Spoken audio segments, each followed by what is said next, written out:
The warning sirens screamed through the corridors of the New Horizon as Jake Morrison grabbed his emergency kit from under his bunk. The civilian transport ship shook violently as another wave of solar radiation slammed into their shields. Emergency. Lights bathed everything in red as the ship's computer announced in its calm voice that all passengers should report to escape pods immediately. Jake ran down the tilting hallway, his boots sliding on the metal floor. He was a terraforming engineer, used to dangerous situations, but this solar storm was unlike anything he had seen before. The ship groaned around him as metal twisted under forces it was never designed to handle. Come on, he muttered, reaching his assigned escape pod. The small chamber was barely big enough for one person, with walls lined with survival equipment and a tiny window that showed the chaos outside. Through the thick glass, he could see the angry orange glow of the solar storm surrounding their ship like a living thing. The pod's door sealed with a hiss just as another massive wave hit the New Horizon. Jake felt the ship breaking apart around him. Pieces of metal flew past his window as the main hull split in two. The automatic launch system fired, shooting his pod away from the dying ship at tremendous speed. Jake pressed his face against the window and watched the New Horizon disappear in a ball of fire and twisted metal. He was alone now, trapped in a tiny metal box hurling through space toward the planet below. The pod's computer told him in a cheerful voice that they were heading for Xerion Prime, a planet marked in red on all galactic charts. The computer also mentioned that the landing might be somewhat rough and that he should prepare for impact. Far above the planet's surface, 3 alien ships watched the destruction of the human vessel. They had come to investigate the solar storm and were now witnessing something they had never seen before. A ship breaking apart near Xerion Prime, the most dangerous planet in this sector of space. On the Zeltharian vessel, Crystal Wind, Commander Crack 7 studied the readings with his multifaceted eyes. His crystalline body hummed with concern as he watched the small escape pod falling toward the planet. A single life form, he announced to his crew. It will not survive long on the deathworld below. The Keth ship's sharp mandible detected the same readings. Commander Zick clicked his insect-like mandibles together in what his species considered sympathy. Poor creature, he buzzed to his subordinates. Xerion Prime shows no mercy to any living thing. Perhaps we should record its final moments for scientific study. The third ship belonged to the Vorthak, energy beings who lived in specially designed vessels. Pulse Mind 9 sent waves of curiosity through the ship's communication system. Interesting. The falling being appears to be from a species we have not encountered before. Let us observe what happens when it meets the planet that kills everything. Jake felt the pod shaking as it entered Xerion Prime's atmosphere. Through his window, he could see a world of deep purples and angry reds. Massive storms swirled across the surface, and even from this height, he could tell that this was not a friendly place. The pod's heat shields glowed white-hot as they cut through the thick, toxic air. The computer's voice became less cheerful as it listed the planet's conditions. Atmospheric composition. Highly toxic to most known life forms. Surface temperature ranging from -40 to +60 degrees Celsius. Weather patterns. Frequent acid rainstorms. Local wildlife. Extremely aggressive. Recommendation: immediate evacuation. Thanks for the pep talk, Jake said, gripping his seat as the pod began its final descent. Through the window, he could see the ground rushing up to meet him. The surface looked like something from a nightmare. twisted black rocks covered in strange, moving plants that seemed to reach toward his falling pod with grasping tendrils. The impact came suddenly and violently. Jake's pod hit the ground, bounced twice, and slid across the rocky surface before finally coming to rest against a large boulder. For a moment, everything was quiet, except for the hissing of cooling metal and the strange sounds coming from outside. Jake checked himself for injuries and found only bruises. His environmental suit was intact and his emergency kit was secure. The pod's systems were mostly dead, but the basic life support was still working. According to his readings, he had about 6 hours of breathable air left in his suit. Outside his small window, Jake could see his new home. Zerion Prime stretched out before him like an alien landscape from his worst dreams. The sky was a sickly yellow-green color, and rain was beginning to fall. But this was not normal rain. Where the drops hit the ground, they left smoking holes in the rock. Strange plants grew everywhere, their dark leaves moving without any wind. Some of them were as tall as trees, while others crawled along the ground like animals. All of them seemed to turn toward his pod as if they could sense the life inside. In the distance, Jake could see mountains that glowed with an inner light, and valleys filled with mist that sparkled with unnatural colors. Everything about this place screamed danger, but Jake had spent his career turning dangerous places into homes for humans. He had never faced anything quite like this. But he was not ready to give up. Above him, the 3 alien ships maintained their distance, their sensors focused on the small crash site. They expected to watch the quick death of another foolish creature that had dared to land on Zerion Prime. No one had ever survived more than a few hours on the planet's surface. The acidic rain alone could eat through most metals, and the toxic atmosphere was deadly to every known form of life. But Jake Morrison was human, and humans had evolved on a world that most aliens would consider a death trap. He did not know it yet, but he was about to show the galaxy something they had never seen before. A creature that could not only survive on Zerion Prime, but thrive there. The rain was getting heavier now, drumming against his pod's hull with sounds like tiny explosions. Jake checked his equipment one more time and began planning his next move. He had work to do. Jake sat in his damaged pod for several minutes, studying the hostile world outside through his small window. The acid rain was getting worse, and he could see steam rising where the drops hit the metal hull of his escape pod. His suit's computer kept beeping warnings about the atmospheric conditions, but Jake ignored them. He had a job to do, and sitting here would not get it done. Above the planet, Commander Krex 7 of the Zeltharian ship adjusted his sensors for a closer look at the crash site.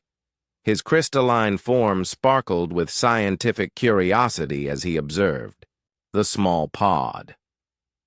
"The creature inside shows no signs of panic," he reported to his crew.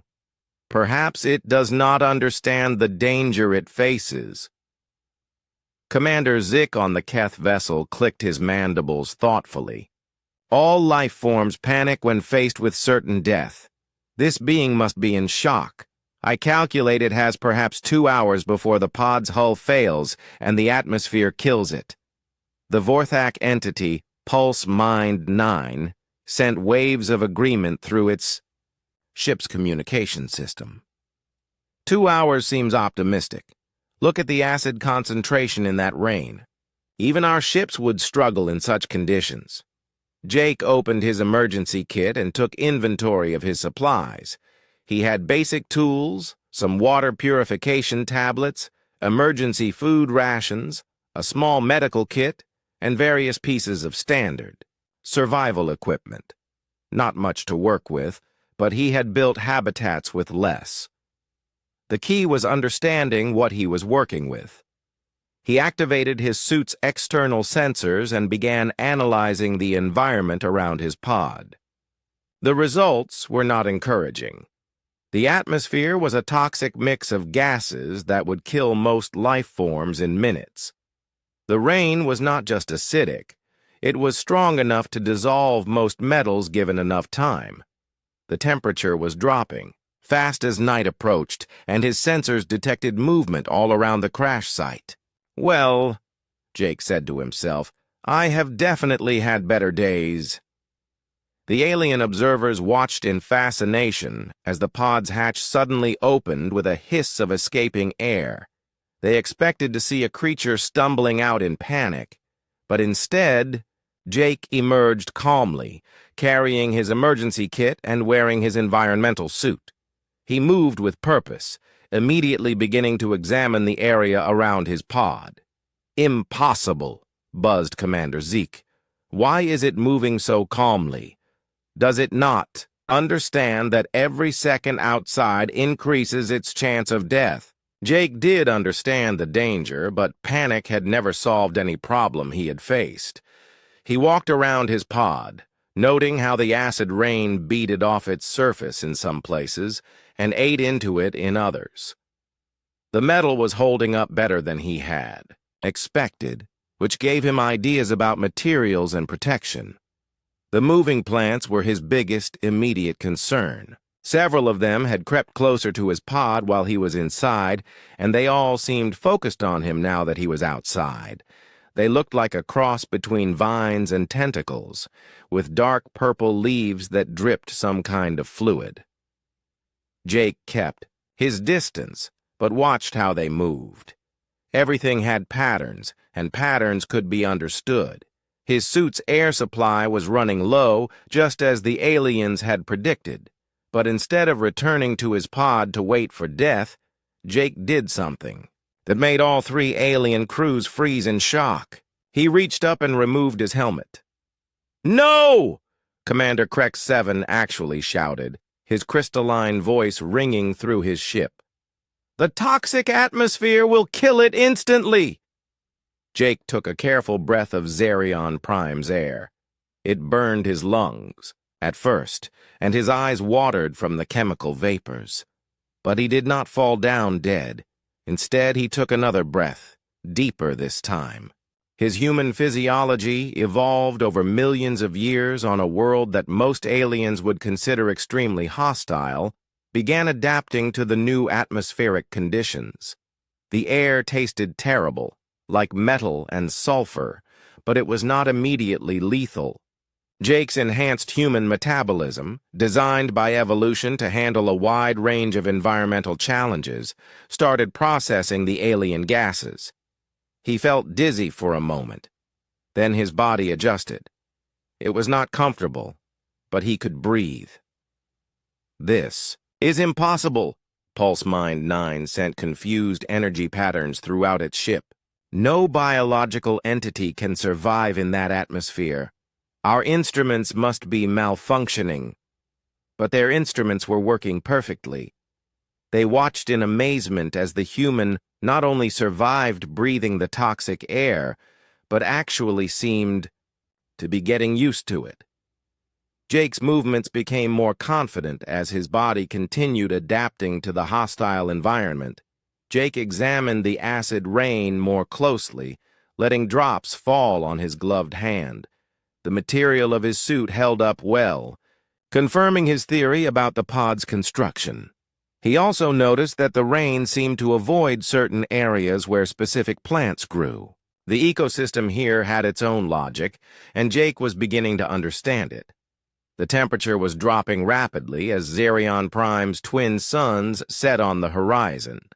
Jake's suit told him it was now cold enough to freeze most biological fluids, but he felt only mildly uncomfortable. Humans had evolved through ice ages and survived in some of the coldest places on Earth. This was just another environmental challenge. Jake began gathering materials from around his crash site. The alien plants tried to grab at him when he got too close, but he quickly learned their range and reflexes. They were fast, but not faster than a human who was paying attention. He collected pieces of metal from his pod's outer hull, some of the strange crystalline rocks that lay scattered around the area, and even samples of the plant life, being careful to take only what he needed. The alien observers watched in growing confusion as the human worked through what should have been his final hour. Not only was he not dying, he seemed to be preparing for something. His movements were purposeful, like someone who had a plan.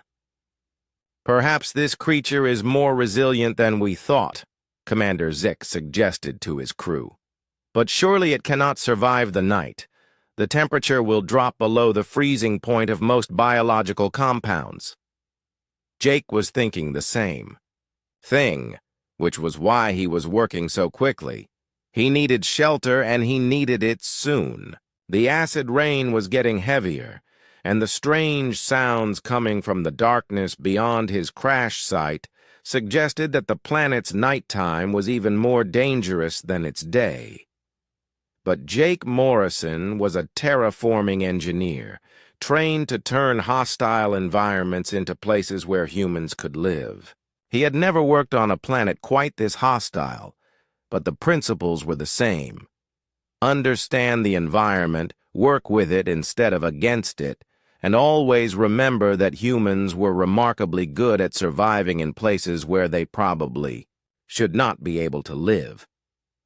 As complete darkness fell over Zarian Prime, Jake began building something that would soon shock the galaxy. The twin suns of Zarion Prime disappeared behind the jagged mountains, plunging the landscape into an alien darkness lit only by the strange glow of phosphorescent plants. The temperature dropped like a stone, and Jake could see his breath forming clouds in the frigid air. Most creatures would be looking for a warm place to hide, but Jake was working faster than ever. He had found the perfect spot for his shelter about 50 meters from his crashed pod. It was a natural depression in the rocky ground, protected on three sides by large boulders that seemed to resist the acid rain better than the surrounding stone. The plants here were different too, smaller and less aggressive than the grabbing vines near his pod. Commander Krexa 7 watched from his ship as the human began construction of what appeared to be a simple lean-to shelter. The Zeltharian commander's crystalline body hummed with puzzlement. "The creature is building some kind of primitive structure. Does it truly believe that a few pieces of metal can protect it from Zarion Prime's fury?" Commander Zeke studied the same scene through his ship's sensors. "It is the desperate action of a dying being. When faced with certain death, all creatures attempt some form of shelter, no matter how hopeless." Jake worked with the efficiency of someone who had done this kind of emergency construction many times before. He started by clearing the area of loose rocks and testing the ground beneath his feet. The soil here was different from the area around his pod, more stable, with better drainage. It was almost as if this spot had been designed for building. He began with the framework, using pieces of his pod's outer hull that he had carefully removed with his emergency tools. The metal was strong and showed good resistance to the acid rain. Jake positioned the panels at precise angles, not just for structural support, but to take advantage of the natural wind patterns he had observed during his time outside. The alien. Observers watched in growing confusion as the human's shelter began to take shape. It was not just a random collection of materials thrown together in panic. Every piece seemed to have a purpose. Every angle had been calculated.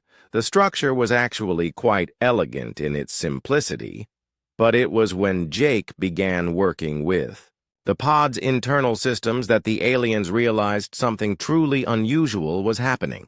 He had salvaged the heat exchanger from his life support system and was incorporating it into the shelter's design. The device was meant to regulate temperature in a controlled environment, but Jake was adapting it to work with the planet's extreme temperature swings. This is remarkable. PulseMind 9 sent energy patterns of surprise through its ship. The being appears to understand advanced thermal dynamics, but such knowledge should be useless in an environment this hostile. Jake positioned reflective panels from his pod's solar collection system at strategic points around his shelter. During the day, they would redirect the heat from Xerion Prime's twin suns into his living space. At night, they would help retain whatever warmth he could generate. It was a system he had used on other worlds, but never under conditions this extreme. The real test came when the acid rain began falling in earnest. The drops hit the ground around Jake's shelter with little hissing sounds, and steam rose from every surface they touched. The alien observers prepared to watch the final destruction of the humans' pathetic attempt at survival. Instead, they witnessed something that challenged everything they knew about planetary survival. Jake's shelter did not just resist the acid rain, it used it. He had positioned his metal panels to channel the falling rain into a collection system he had improvised from his pod's waste processing unit. The acid was being collected, neutralized, and converted into water that he could actually use. "Impossible," Commander Krex 7 whispered, his voice creating musical notes through his crystalline structure. "The acid rain of Xerion Prime can dissolve starship hulls. How is a simple shelter not only surviving but actually using it as a resource?" Jake had done his research during his years as a terraforming engineer. He knew that acids could be neutralized with the right materials and techniques. His pod's waste system had been designed to handle all kinds of chemical processes, and with some creative modifications, it could handle acid rain too. The key was not fighting the environment, but understanding it well enough to work with it. As the night grew colder, Jake activated his improvised heating system. The heat exchanger he had salvaged was designed to work with minimal power, and he had rigged it to a small fuel cell from his emergency supplies. The system would not last forever, but it would keep him alive through the first night while he worked on more permanent solutions. The shelter was taking shape rapidly. Jake had created a waterproof, temperature-controlled environment using nothing but salvaged materials and basic engineering principles. But what impressed the alien observers most was how the humans seemed to anticipate problems before they occurred. When the wind shifted and began driving the acid rain at a different angle, Jake simply adjusted his collection panels. When strange sounds from the darkness suggested approaching predators, he positioned reflective surfaces to create confusing light patterns that seemed to keep them at bay. Every challenge the planet threw at him was met with a calm, practical solution. Commander Zick clicked his mandibles nervously. "This being shows no signs of fear or panic. It works as if it has faced such conditions before, but that is impossible. No species in the galaxy could evolve on a world this hostile." Jake was thinking the same thing about the aliens watching him from above. He had detected their ships with his pod's remaining sensors, and he wondered what species they belonged to. Any civilization advanced enough for space travel should understand basic survival principles, but they seemed shocked by his simple engineering solutions. As the night deepened, Jake put the finishing touches on his shelter. He had created a foundation that worked with Xerion Prime's unstable geology rather than fighting it. The structure could flex with the ground's movement while maintaining its integrity. The walls channeled wind and rain in directions that helped, rather than hindered his survival. Most importantly, Jake had built his shelter using the planet's own resources. The local rocks contained minerals that could neutralize acids when properly processed. The strange plants, while dangerous, produced chemicals that could be used for waterproofing and insulation. Even the hostile atmosphere provided gases that could be filtered and processed into useful compounds. By the time Xerion Prime's twin suns began to rise again, Jake Morrison had built something that should have been impossible. A comfortable, functional shelter on a planet that was supposed to kill everything that lived on its surface. The alien observers had watched a creature they assumed would die in hours, not only survive the night, but create a home. But Jake was just getting started. As he looked out at the hostile landscape in the growing light of dawn, he was already planning improvements. This shelter was just the beginning. He had a whole planet to understand, and he was starting to think that Xerion Prime might not be as deadly as everyone believed. It was just misunderstood. The first light of Xerion Prime's twin suns revealed a scene that none of the alien observers had expected to see.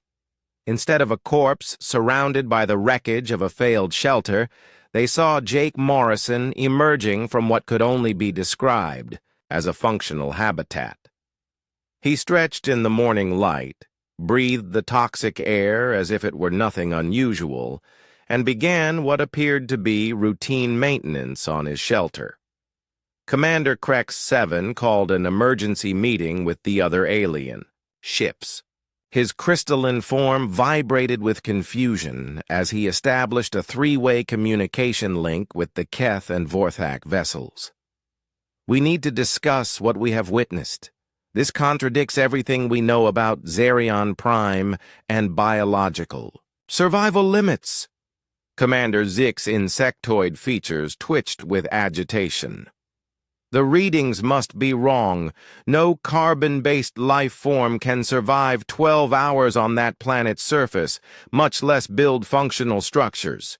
Perhaps this creature is using technology we cannot detect." Pulse Mine 9 sent waves of disagreement through the communication link. "Our sensors are functioning perfectly. I have analyzed every component of that shelter.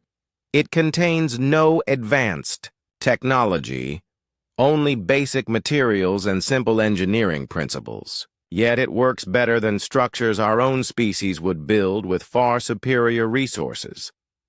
Jake was unaware of the debate raging above his head. He was too busy improving his home. The shelter had performed well during the night, but he could see areas that needed attention. The acid rain had revealed weak points in his waterproofing, and the wind patterns were different during daylight hours. He began expanding the structure, adding a second room that would serve as a workshop. Jake had always believed that the key to survival was not just enduring harsh conditions, but thriving in them. His crash pod contained tools and materials that could be repurposed, and the planet itself was full of resources if you knew how to use them safely. The alien observers watched in fascination as Jake approached one of the aggressive plant creatures that had been reaching toward his shelter all night. Instead of avoiding it or trying to destroy it, he seemed to be studying its behavior. He moved slowly, keeping just outside its grasping range, and began what could only be described as communication attempts. "What is it doing?" Commander Krex 7 asked, his voice creating harmonious tones of bewilderment. "Those plants are among the most dangerous life forms on Xerion Prime. They can dissolve organic matter in seconds." Jake had noticed something about the plants during his first day on the planet. They were aggressive, but their aggression followed patterns. They responded to movement, heat, and what seemed like chemical signals. Jake's human biochemistry was different from anything these plants had encountered before, and he was beginning to understand how to use that difference to his advantage. He pulled out a small sample of his emergency food rations and held it at the edge of the plant's reach. The creature's tentacle-like appendages waved toward the food, but instead of grabbing it immediately, the plant seemed to test the air around it. Jake could see chemical sensors along the tentacles, analyzing the unfamiliar scents. Slowly, carefully, Jake began what could only be called negotiations. He offered small amounts of food at the plant's maximum reach, allowing it to sense his chemical signature without actually touching him. The plant's movements became less aggressive and more curious. After several minutes of this careful interaction, the plant actually withdrew its tentacles and allowed Jake to approach its main body. The alien observers were speechless. Commander Zick's mandibles clicked rapidly in disbelief. The plant is allowing proximity. This violates every behavioral study we have on Xerion Prime's flora. Those creatures attack anything that moves. Unless, Pulse Mind 9 sent thoughtful. Energy patterns. This being produces chemical signals that the plants interpret as non-threatening. But how could any creature evolve such compatibility with alien biochemistry? Jake was wondering the same thing, but in reverse. How could a plant species be so adaptable that it could recognize and respond to completely alien chemical signals? It suggested that life on Xerion Prime was far more sophisticated than it appeared. These plants were not just mindless killers. They were complex organisms with advanced sensory capabilities. Armed with this new understanding, Jake began incorporating the local plant life into his expanding shelter. He discovered that the plants could be encouraged to grow in specific patterns by providing them with the right nutrients and chemical signals. Their tough, acid-resistant leaves made excellent roofing material, and their root systems could help stabilize his foundation. By midday, Jake's shelter had grown into something resembling a small compound. He had separate areas for sleeping, working, food storage, and water processing. The structure blended seamlessly with the local landscape, using the planet's own defensive systems as integral components. The three alien crews held another emergency conference. Commander Krex 7's crystalline structure was dimming with exhaustion from trying to process what he was seeing. We must consider the possibility that our understanding of hostile environments is fundamentally flawed. This creature is not just surviving. It is improving its situation hour by hour. Perhaps we should attempt communication, suggested Commander Zeke. If this being possesses knowledge that allows survival on Xerion Prime, our respective governments would pay enormous sums for such information. PulseMind 9 sent waves of caution through the communication link. We must be careful. Any species that can thrive in such conditions might be extremely dangerous. Consider the implications.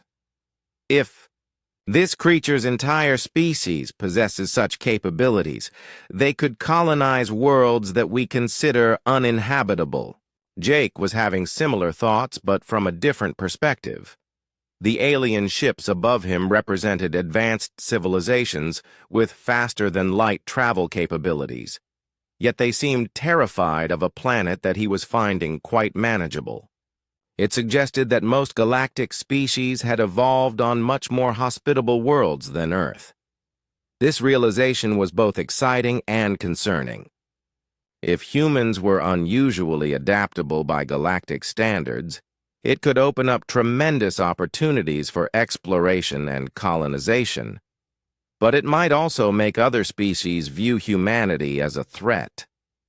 For now, though, Jake focused on immediate concerns.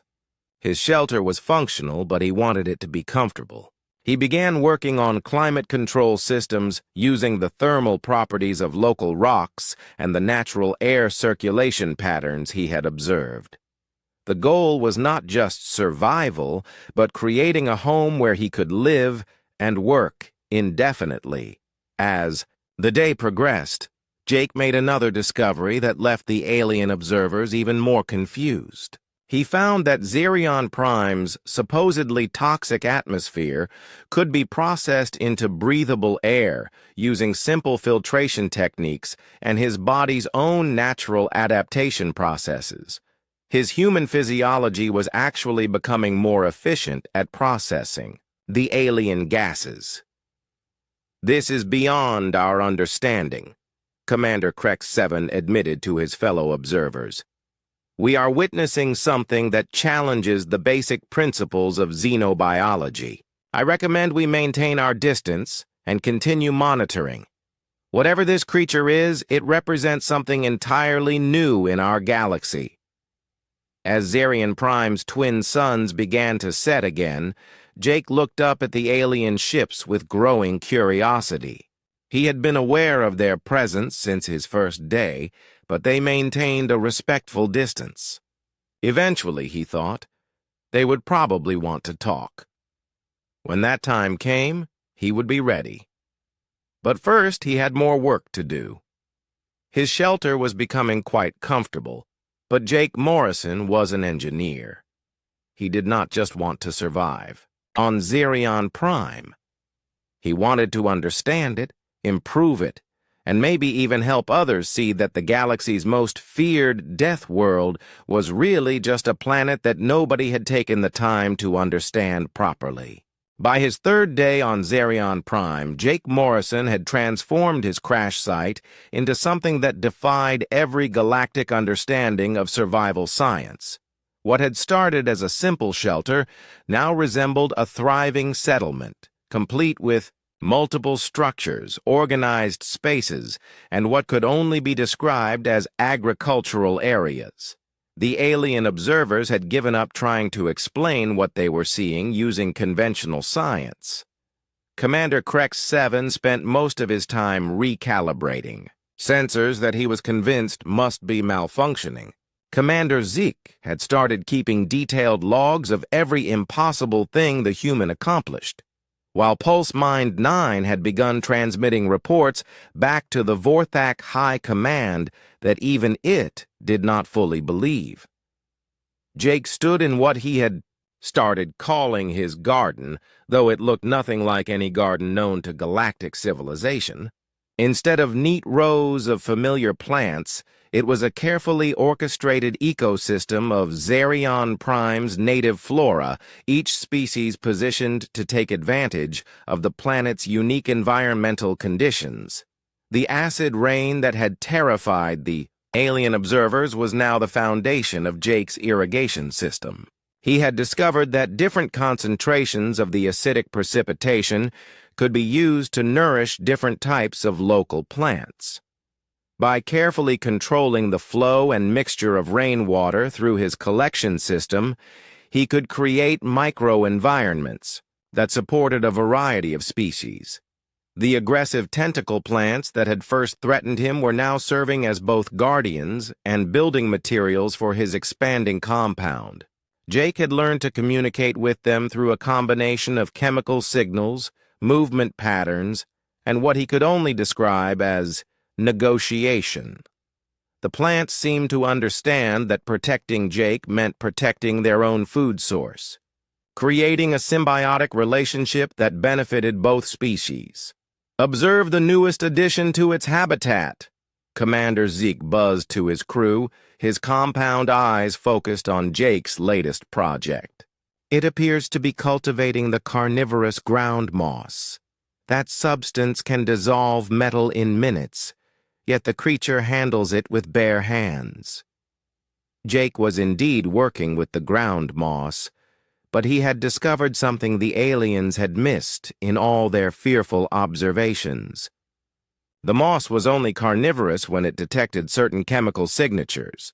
Jake's human biochemistry, evolved on a world that most aliens would consider extremely hostile, produced compounds that the moss interpreted as beneficial rather than threatening.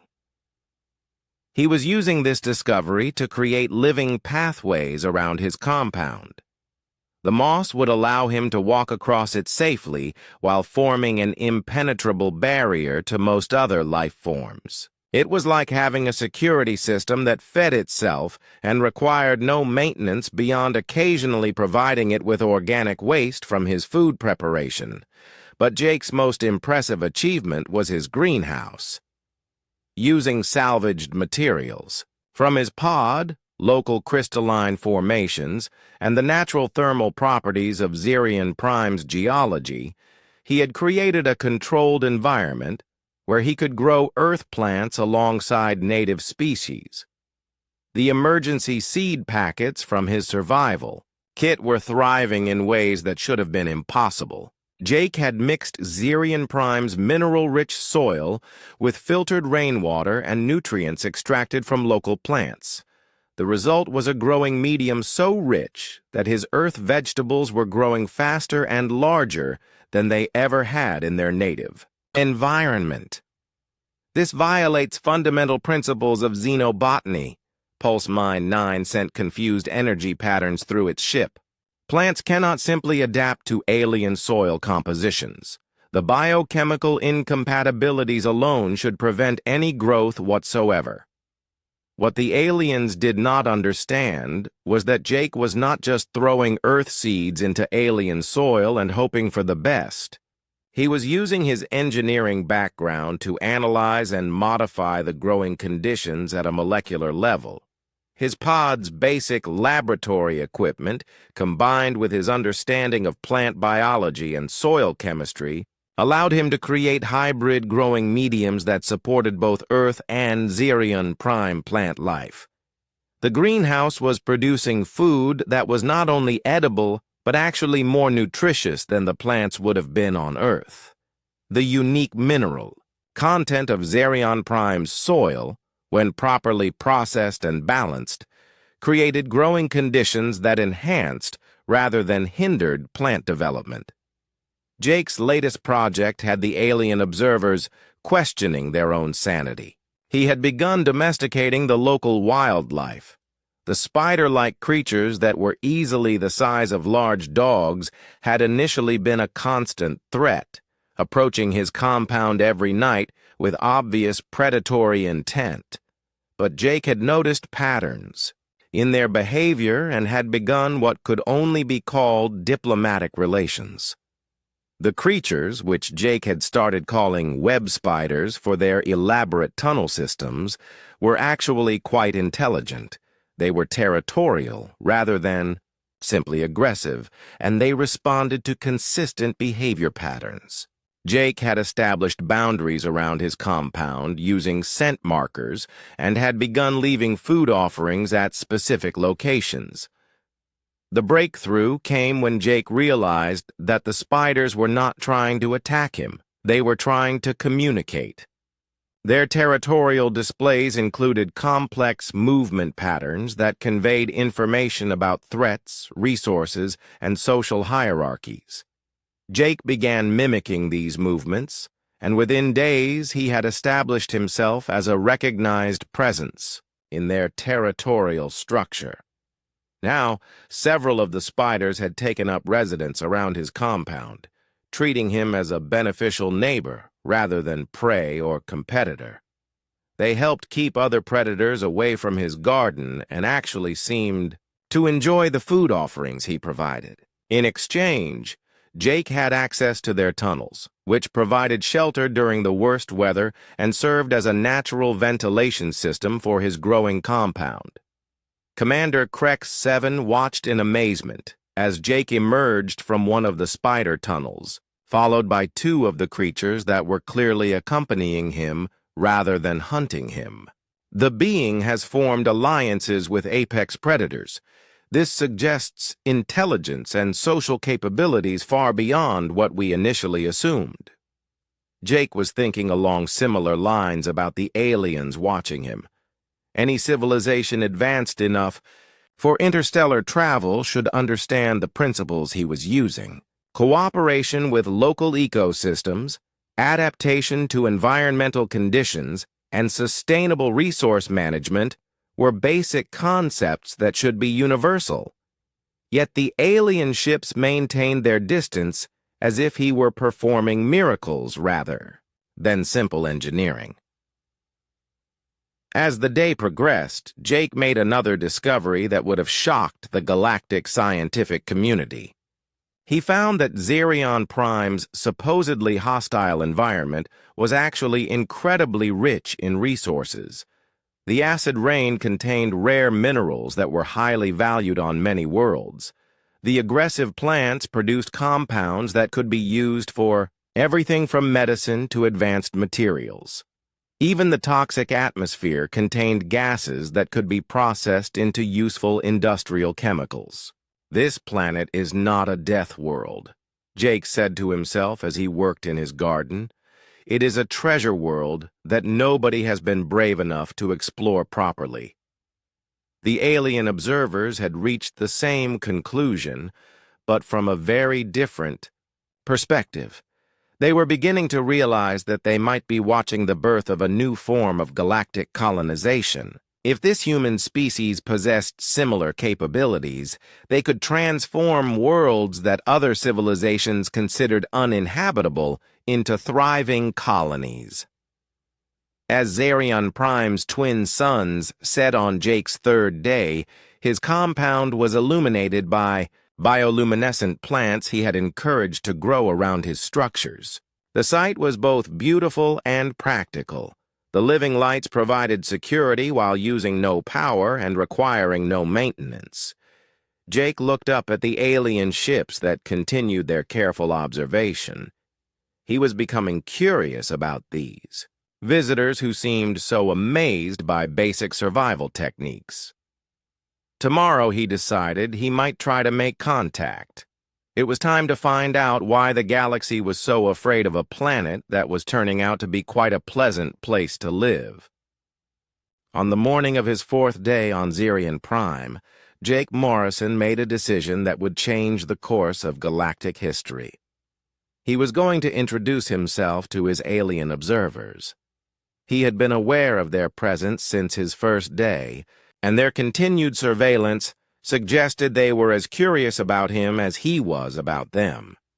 The three alien ships had maintained their positions in Xerion Prime's upper atmosphere, far enough away to avoid the planet's more dangerous weather patterns, but close enough to monitor Jake's impossible survival. What they did not expect was for him to notice them, much less attempt communication. Commander Krex 7 was the first to detect Jake's signal.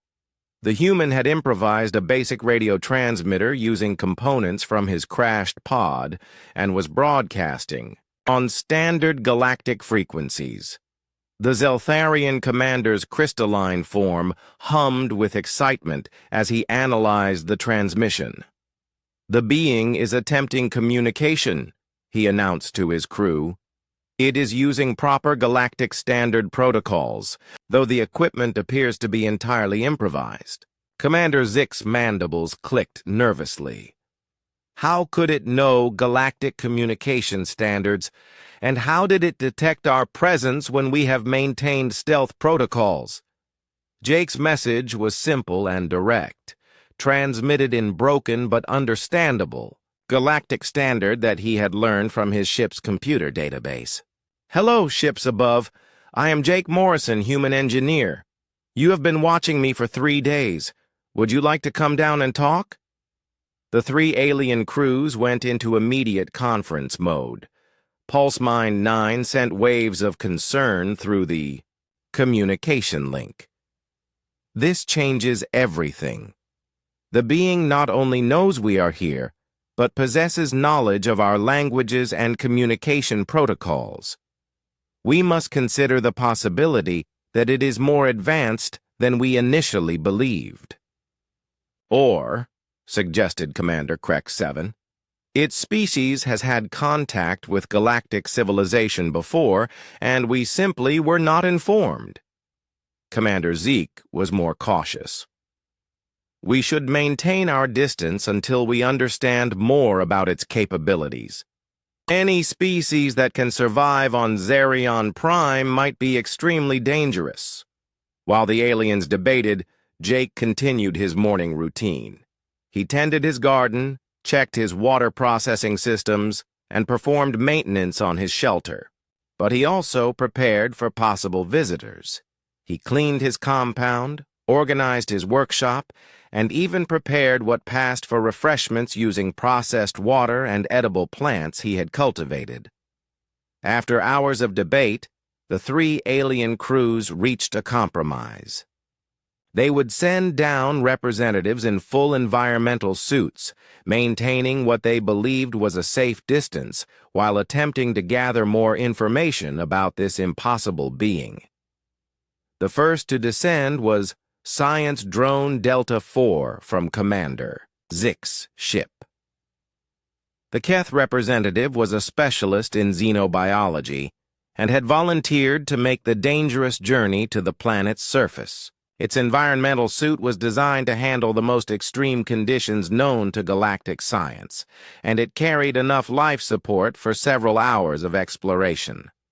The drone landed about 100 meters from Jake's compound, far enough, away to maintain safety but close enough to observe and communicate.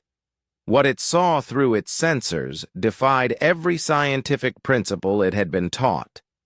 Jake's settlement looked like something from a peaceful agricultural world, not a survival camp on the galaxy's most dangerous planet. The structures were well built and comfortable, the gardens were thriving, and the human himself appeared healthy and relaxed. The toxic atmosphere that should have killed him in minutes was being breathed as if it were normal air. Approach detected, Jake called out cheerfully, looking up from the alien vegetables he was harvesting. "Welcome to Zarian Prime. Sorry about the accommodations. I was not expecting company when I crash-landed." Science Drone Delta 4's sensors analyzed Jake's words and found no trace of sarcasm or deception. The human genuinely seemed to be apologizing for not being a better host on a planet that was supposed to be uninhabitable. The second representative to land was Crystal Singer 7 from the Zeltharian ship. The crystalline being's environmental suit sparkled with protective energy fields as it took readings of the immediate area. Every measurement contradicted established scientific understanding of Zarion Prime's environmental conditions. The atmospheric toxicity readings are accurate, Crystal Singer 7 reported to its ship. Yet the human shows no signs of respiratory distress or chemical poisoning. Its shelter appears to be processing the toxic atmosphere into breathable air using only basic filtration principles. Jake waved at the second visitor and continued his work.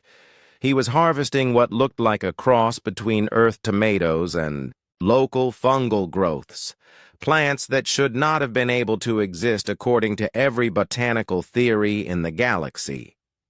The third representative was Energy Pulse 3 from the Vorthak ship.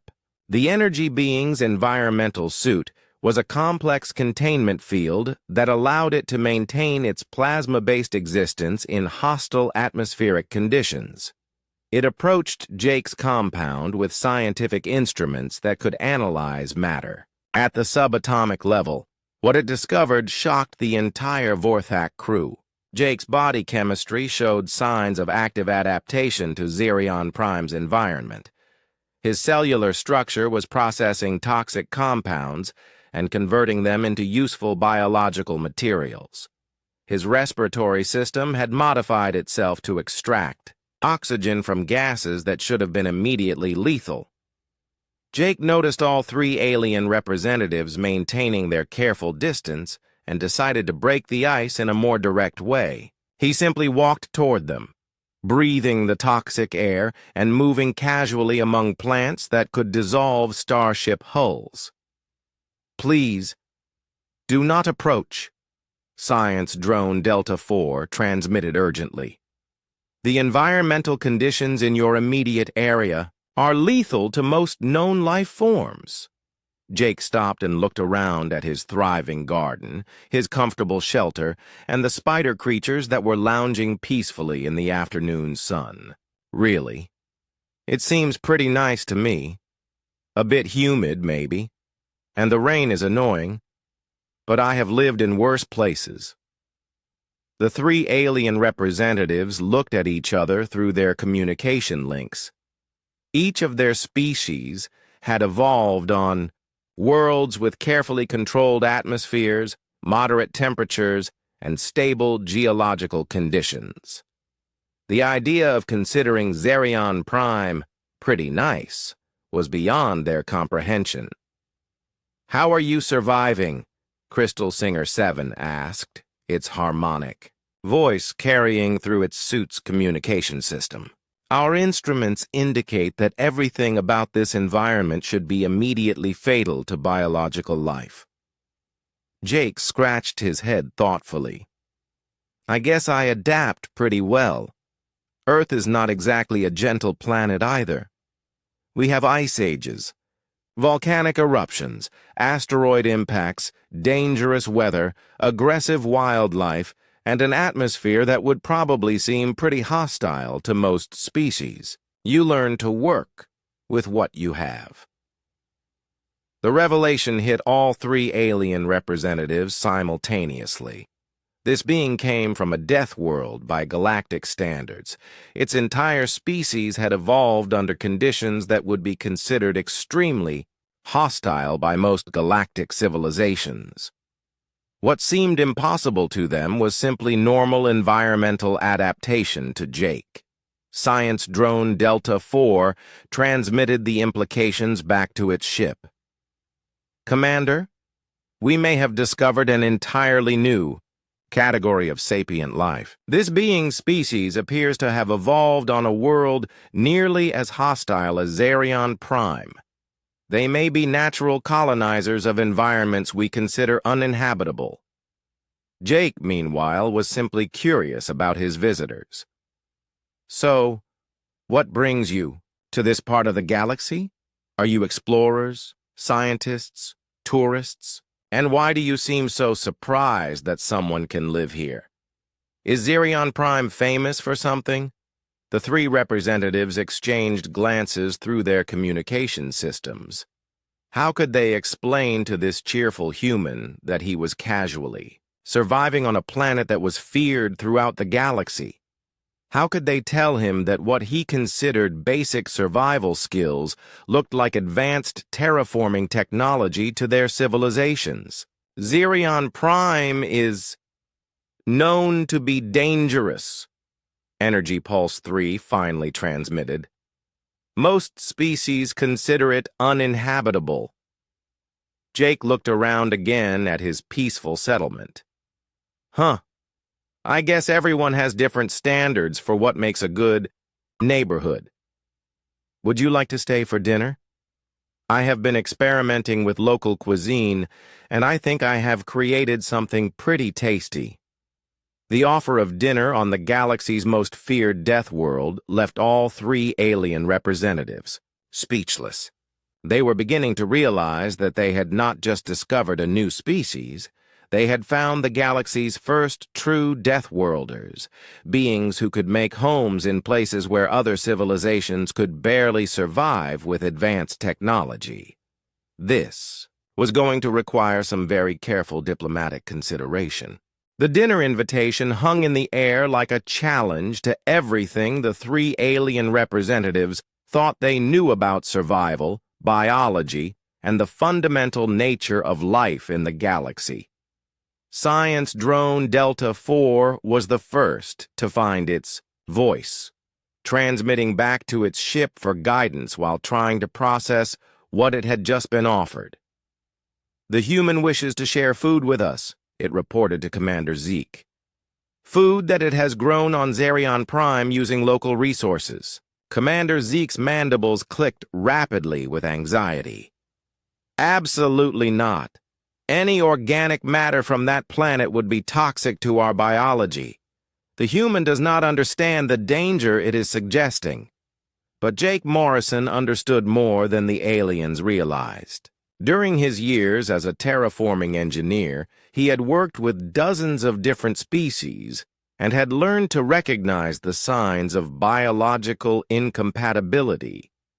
He could see that his visitors were afraid, not just of him, but of everything about Xerion Prime. I understand if you cannot eat the same food I can, Jake said diplomatically. Different species, different nutritional needs, but maybe you could answer some questions while I eat. I am curious about the galaxy beyond this system. The three representatives established a communication link and found themselves in the unprecedented situation of conducting first contact. Protocols on a planet that their civilizations considered a death trap. They maintained their distance, but their scientific curiosity was overcoming their fear. Crystal Singer 7 activated its recording equipment and began what would become the most important xenoanthropological interview in galactic history. We would be honored to answer your questions, human Jake Morrison. But first we must understand, how are you accomplishing what we are witnessing? Jake sat down on a comfortable chair he had carved from local stone, completely at ease in an environment that required his visitors to wear full life support systems. What exactly are you seeing that seems unusual? I crashed, I built a shelter, I figured out how to get food and water, basic survival stuff. The simple honesty of his response left the aliens struggling to formulate their next question. How could they explain that basic survival on Xerion Prime violated fundamental laws of biology as they understood them? Science Drone Delta 4 decided to approach the issue scientifically. Our instruments indicate that you are breathing an atmosphere composed of gases that are toxic to most known life forms. How is this possible? Jake shrugged. I guess humans are pretty adaptable. Earth has lots of different atmospheric conditions, depending on altitude, location, and geological activity. We evolved to handle variety. The air here tastes bad and made me dizzy at first, but my body adjusted. Energy Pulse 3 transmitted readings back to its ship while asking, "Your body adjusted? In a matter of hours?" "Sure," Jake replied, taking a bite of something that looked like a purple fruit but glowed slightly in the dim light. Humans are good at short-term physiological adaptation. We can adjust to different air pressure, temperature, humidity, even some toxins if the exposure is gradual. It is one of our survival traits. The three alien crews monitoring the conversation were frantically cross-referencing their biological databases. The human was describing adaptive capabilities that far exceeded anything in their scientific literature. Most species required genetic engineering or advanced life support to survive in environments significantly different from their home worlds. Crystal Singer 7 tried a different approach. You mentioned that Earth has dangerous conditions. Could you describe your home world for us? Jake's face lit up with enthusiasm. Oh, Earth is great. Beautiful place. We have everything. Deserts where the temperature can cook you. Frozen regions that will freeze you solid. Jungles full of things that want to eat you. Oceans with creatures that can swallow ships. Volcanoes, earthquakes, hurricanes, tornadoes. The weather alone can kill you in dozens of different ways depending on where you are. The alien representatives exchanged what could only be described as horrified glances through their communication systems. Jake was describing his homeworld, with the same fondness that most species reserved for peaceful garden worlds. And you consider this pleasant? Science Drone Delta 4 asked carefully. Well, it keeps life interesting, Jake laughed. Plus, it means humans can live almost anywhere. We have settlements in deserts, on mountains, in polar regions, even underwater, and in space. We are good at adapting to new environments. Energy Pulse 3 was beginning to understand the implications.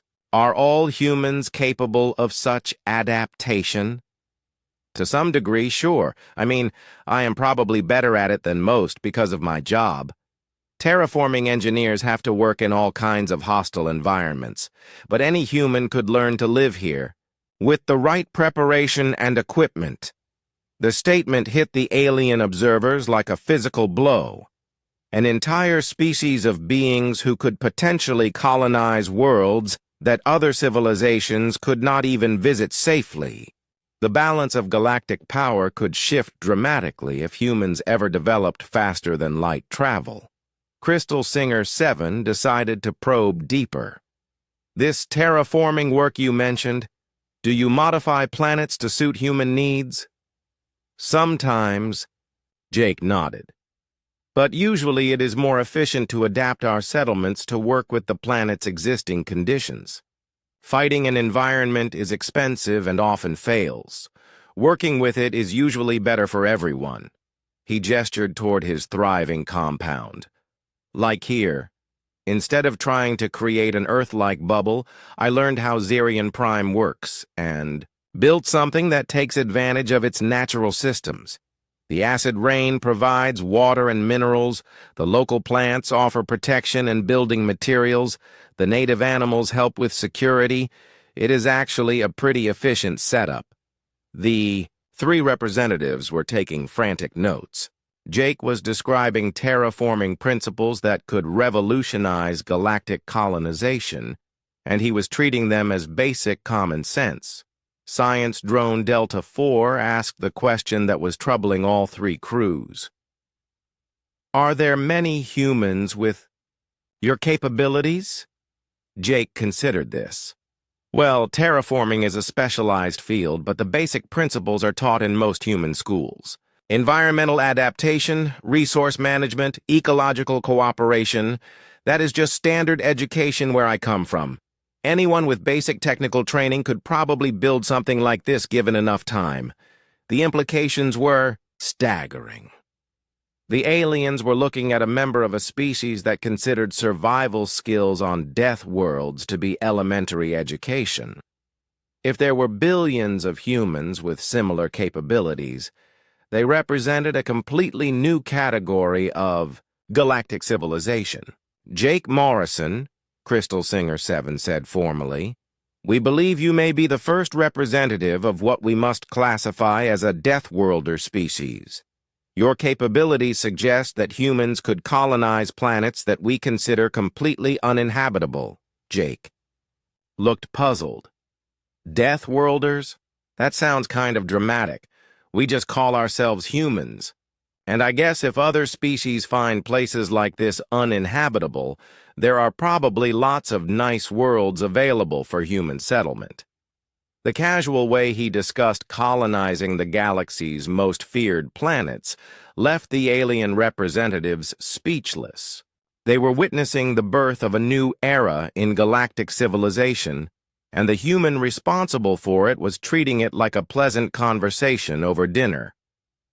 As Zerion Prime's twin suns began to set, Jake stood up and stretched. This has been really interesting, but I should probably get some sleep. Feel free to stay and observe if you want. I am planning to expand the greenhouse tomorrow and maybe start work on a communications array. It would be nice to contact other human settlements if there are any in this region. The thought of more humans, possibly entire fleets of humans, arriving to colonize worlds throughout the galaxy sent waves of both excitement and terror through the alien crews. They had discovered something that would change everything, and it all started with one man building a simple shelter on a planet that was supposed to kill everything that lived on its surface. 6 months after Jake Morrison first crashed on Zerion Prime, the planet had become the most studied world in the galaxy. The 3 alien ships that had witnessed his impossible survival had been joined by research vessels from dozens of civilizations, all trying to understand how a single human had transformed a death world into what could only be described as a thriving colony. Jake's simple shelter had evolved into a sophisticated research station that looked like it had been built by a team of engineers over several years. The reality was even more impressive.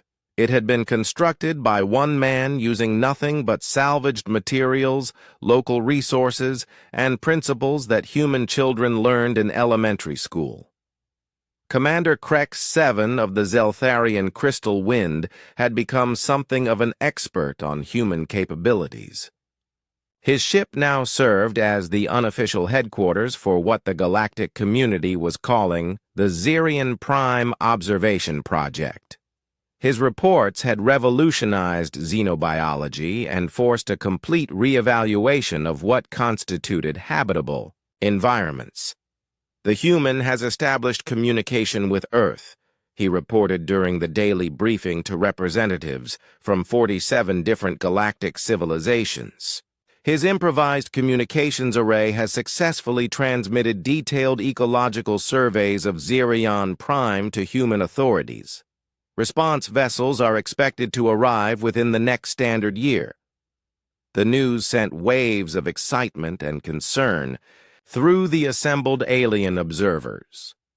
The prospect of more humans arriving to study and potentially colonize Xerion Prime raised questions that no one was prepared to answer. Jake himself was oblivious to the diplomatic crisis his survival had created. He spent his days documenting Xerion Prime's unique ecosystem, improving his settlement, and preparing detailed reports for the human terraforming authorities who would eventually arrive to study his work. His relationship with the local wildlife had evolved beyond anything the alien observers had thought possible. The spider creatures had become genuine companions, helping with construction projects and serving as an early warning system for approaching storms. The carnivorous plants had been incorporated into an agricultural system that was producing food surpluses Jake could not possibly consume alone. Most remarkably, Jake had begun terraforming projects that were improving Xerion Prime's environment rather than simply adapting to it. His careful management of the acid rain collection system was gradually reducing the atmospheric toxicity in his immediate area. His cultivation of specific plant species was creating pockets of more Earth-like conditions while preserving the planet's natural ecological balance.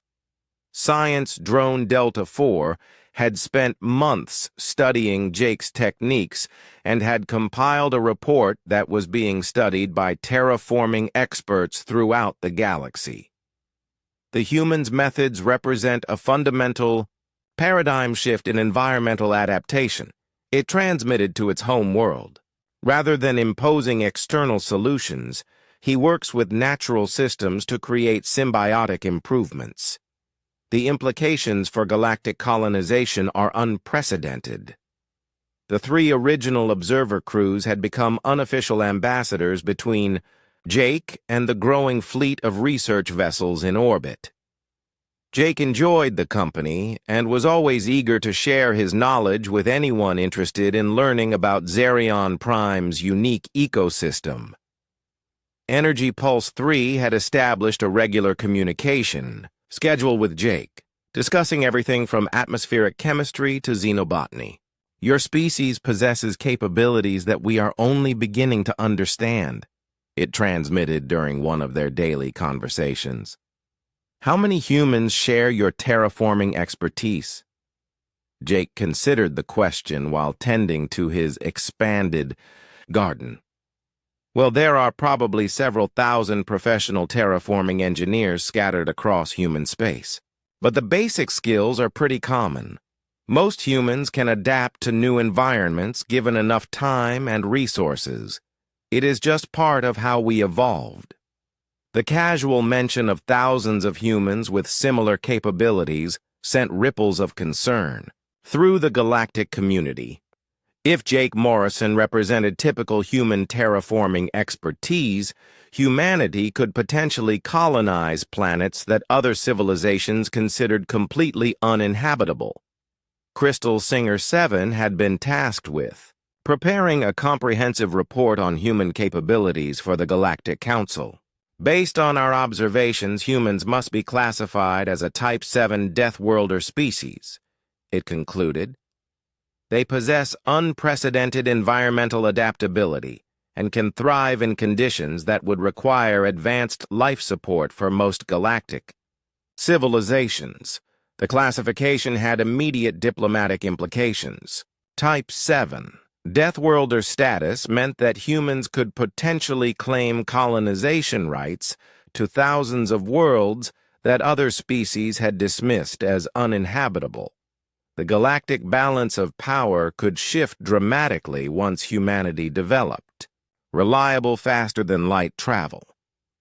But Jake Morrison was not thinking about galactic politics. He was focused on preparing Zerion Prime for the human research teams that would eventually arrive. His settlement had grown into a small city, complete with multiple residential areas, research facilities, and infrastructure that could support dozens of colonists. The alien observers watched in amazement as Jake activated his latest project, a geothermal power system that tapped into Zerion Prime's volcanic activity to provide clean energy for his expanding settlement. The system was elegant in its simplicity, using the planet's own geological forces to power everything from atmospheric processors to hydroponic gardens. He has essentially terraformed a section of Zerion Prime without using any advanced technology, Commander Zick reported to his superiors. The area around his settlement now has improved air quality, stable temperatures, and reduced acid rain. He has created a pocket of habitability on a world we considered completely hostile to life. As news of Jake's achievements spread throughout the galaxy, diplomatic tensions began to rise. Some civilizations saw humans as potential allies who could help colonize dangerous worlds and expand the boundaries of galactic civilization. Others viewed them as a threat who could claim territory that had been considered safely uninhabitable. Jake remained unaware of these concerns. He received regular communications from Earth now, sharing his discoveries with human scientists and terraforming authorities. The response had been enthusiastic. Several research expeditions were being organized to study Zerion Prime and evaluate its potential for large-scale colonization. "I think you are going to like the teams they are sending," Jake told Crystal Singer 7 during one of their conversations. "Dr. Lisa Chen is one of the best atmospheric specialists in human space, and Marcus Williams has more experience with hostile ecosystems than anyone I know. They are going to love what this planet has to offer." The mention of additional human experts coming to Zerion Prime caused another wave of concern among the alien observers. If Jake Morrison was just one example of human capabilities, what would happen when entire teams of specialists arrived?